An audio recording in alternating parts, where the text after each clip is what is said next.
Et Brigitte Marcoux, le syndicat qui représente les intervenants de la DPJ en Estrie va faire ses demandes au nouveau directeur.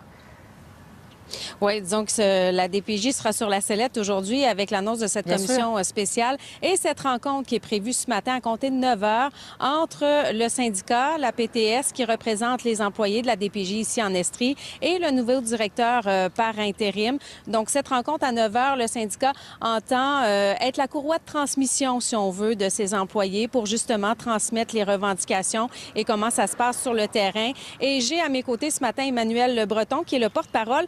On en profite pour lui demander d'ailleurs, en marge de l'annonce cet après-midi de la création de cette commission spéciale, on présume que vous avez des attentes spécifiques. C'est clair, on a des attentes spécifiques. Entre autres, la première attente, c'est que malgré cette commission-là, qu'on ait des mesures qui sont prêtes maintenant parce que les gens vivent cette réalité-là depuis quand même un bout de temps. Fait qu'on veut qu'il y ait des mesures qui soient prises maintenant pour ça parce que le rapport de la commission, il est attendu autour de l'automne 2020. Donc, c'est long avant que les choses changent.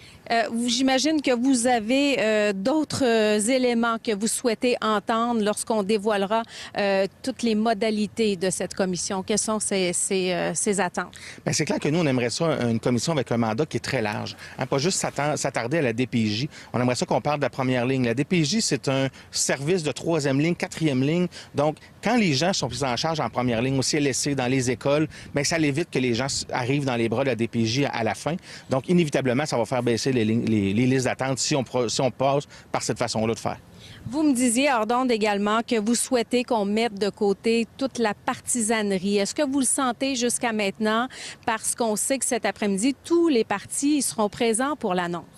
Bien, c'est une très bonne chose parce que souvent, les rapports qui sont partisans finissent sur une tablette. Si le gouvernement change dans quelques années, tout ça n'est pas pris en compte. Les rapports, les recommandations non plus. Donc, nous autres, on espère vraiment que ce soit un rapport qui soit, une commission et un rapport qui soit non partisan. C'est essentiel pour que ça fonctionne bien. Emmanuel Breton, merci. On aura l'occasion de se reparler probablement après cette conférence cet après-midi. Et vous dire en terminant que ici, les employés de la DPJ Estrie souhaitent qu'étant donné que c'est une commission itinérante, que cette commission commence ici à Granby où, avec cette tragédie, bien, il y a plusieurs failles du système qui ont été justement relevées. Oui, la fameuse petite fille là, qui est morte dans des circonstances tragiques et dont le père et la belle-mère sont accusés. Brigitte Marcoux, à Sherbrooke, merci. Au revoir.